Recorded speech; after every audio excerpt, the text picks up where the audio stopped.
I was going to handle it myself, but not like that. I promise. Where are you going? I have to get out of here. I need a Saturday. I need your heart. I was swimming in holy water, holy water.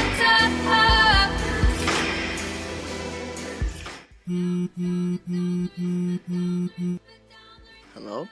Okay, if you're alive, answer the damn phone. I've been kinda having a crazy morning, Leah. Is everything alright? Didn't you hear? Someone was shot in your street last night. They haven't released a name, but it was a man matching your description. He's critical. I was worried sick thinking it might have been you. Damn. I'm sorry for worrying you. It definitely wasn't me. I wasn't even home last night. Where were you? I'm still at the hotel.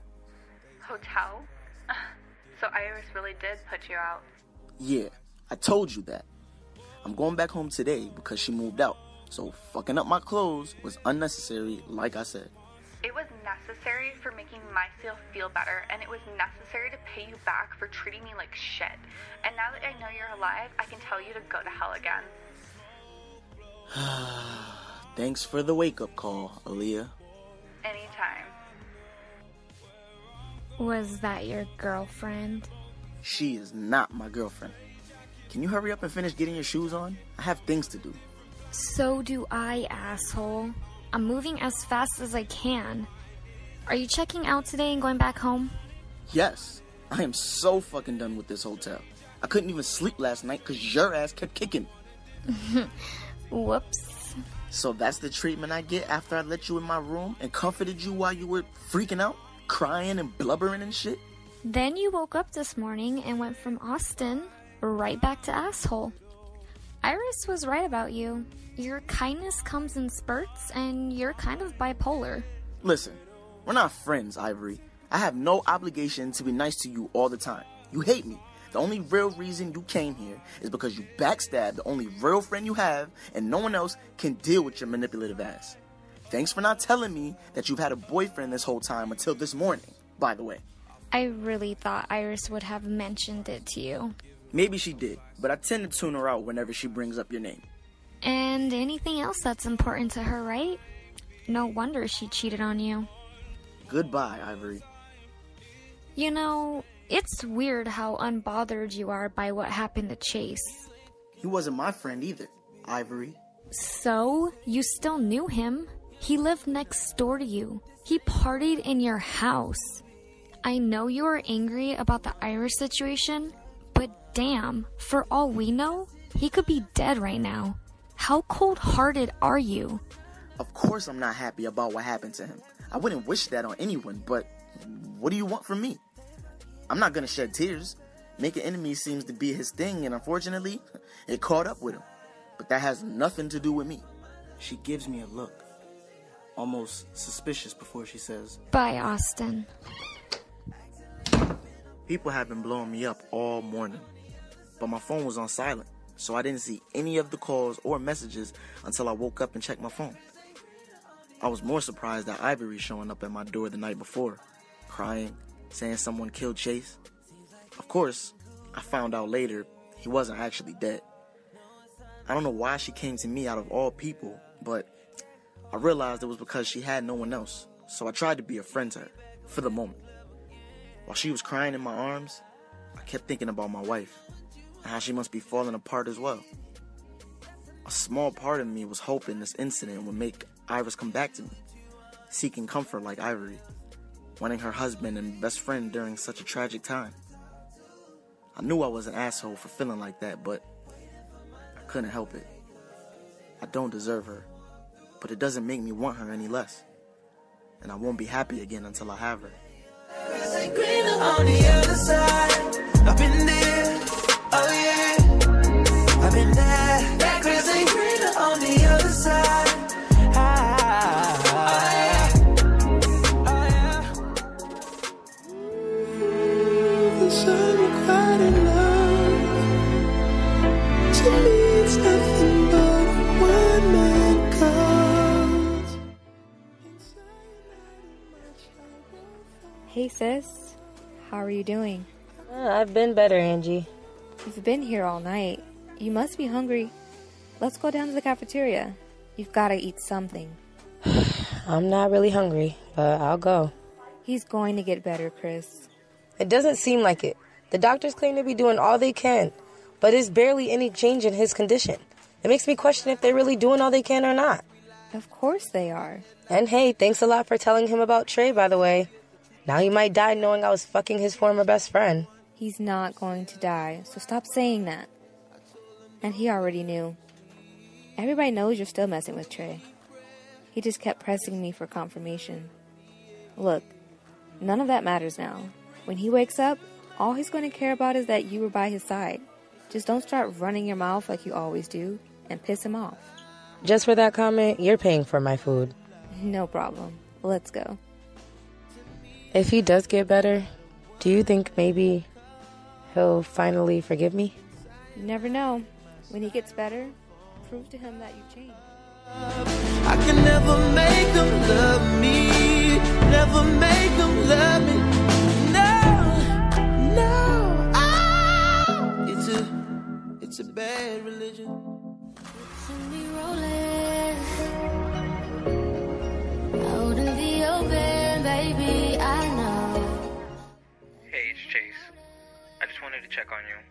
It's been like 2 weeks since we've spoken, and I kind of miss talking to you. I'm here if you need me, Iris. Hey, it's Chase. I just wanted to check on you. It's been like 2 weeks since we've spoken, and I kind of miss talking to you. Hey, it's Chase. I just wanted to check on you. Hey, it's Chase. I just wanted to check on you. I desperately wanted to talk to him and hear his voice and have him tease me again. But all I could do was obsessively replay the last voicemail he left me. I still can't wrap my head around this. Someone tried to take him out. But who? And are they still a danger? After Chase had been taken away, I approached the neighbor who found him, desperate for answers. He informed me he'd heard multiple gunshots as he was taking out the trash. After they ceased, he wandered out onto the street, but the attempted murderer had already disappeared into the night like a ghost. No one had the answers, and justice may never be served. It wasn't fucking fair. Who is it? It's me. Come on, Iris. Open the door. I got your message. It wasn't me. I had nothing to do with this. I know I said some stupid things out of anger, but come on, you know me better than that. Fine. Look, I'm sorry about what happened to your friend. I wouldn't wish that on anyone. I brought you some flowers. I'm just gonna put them right here outside the door, okay? I love you.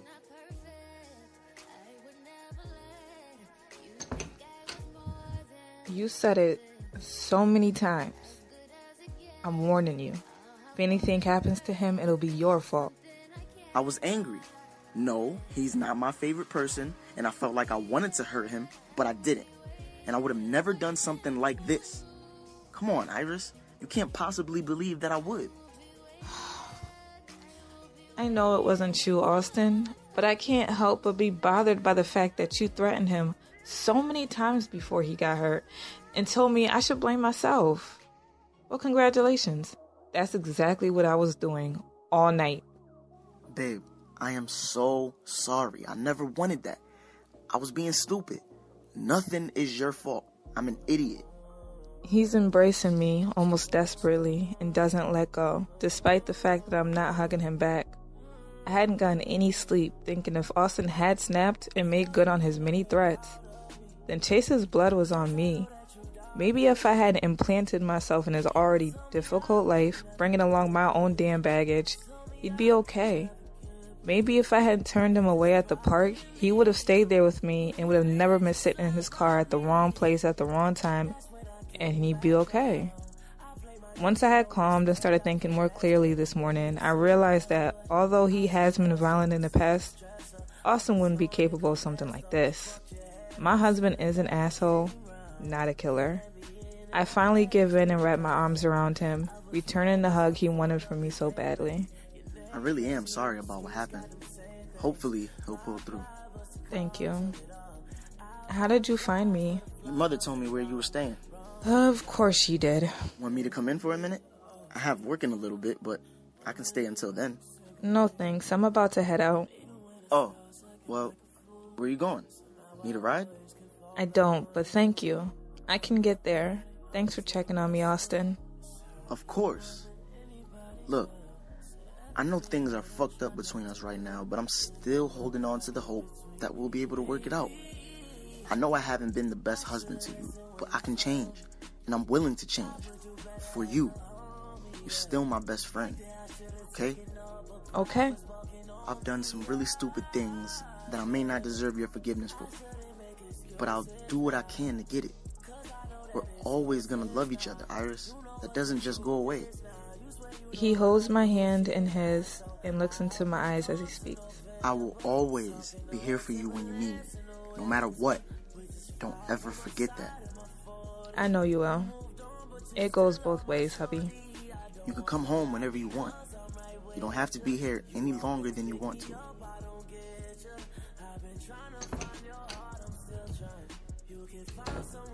But you're still mine.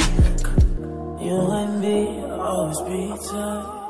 Emily, every single opinion.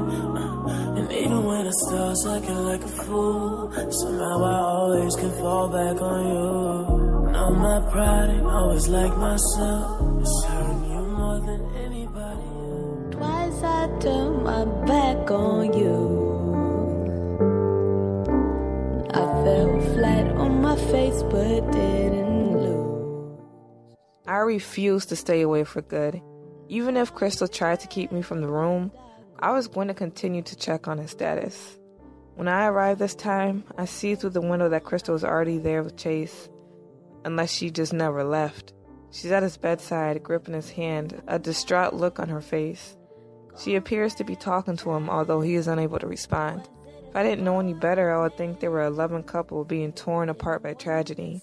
Even knowing the hostile nature of the relationship, my heart still breaks for her. They were a part of each other's lives for so long. He was a rock for her and her child. And now both were faced with the possibility of losing him forever. I'm startled out of my thoughts by the sudden appearance of someone next to me. He hasn't woken up yet, but he is doing better than yesterday. He got hit twice. The damage was done, but Chase has always been a fighter. He'll survive. That makes me feel a little better. You were here last night, right? Said you were a friend of his? Yeah, I'm Iris Reed. We met when he moved in next door to me. Cool. I'm Angela, Crystal's sister. Hey, I'm sorry about the way my sister treated you last night. She had no right to kick you out. She's been on edge lately, and this made everything 10 times worse. That's understandable. I mean, emotions were high. It was a crazy night. I just can't think of any reason someone would want to kill him or hurt him in any way. He's such a good person.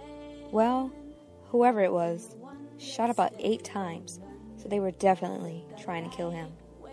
Luckily for Chase, this asshole had terrible aim. Yeah, thank God. I know you want to see him, so I can help you out. One of us is pretty much always here. I can text you whenever there's a change in his condition or a chance for you to visit. Really? You would do that for me? Yeah. I'm not going to let Crystal scare away the people that care about Chase. And the fact that you showed up again after meeting his crazy-ass baby mama shows that you care. Because a lot of people can't deal with her. I love my sister to death, but the truth is the truth. Thank you, Angela. I really appreciate you doing this. My number is... Ways so frightening. Was it a 2 wheels? When the mirror holding a steering now. My bad, Mom. I'm fine. I promise. I'm sorry I worried you. I know. I've been getting calls all day. I don't know why yours weren't coming through. It's been crazy. I didn't know him that well. He was closer to Iris. Yeah. I have to tell you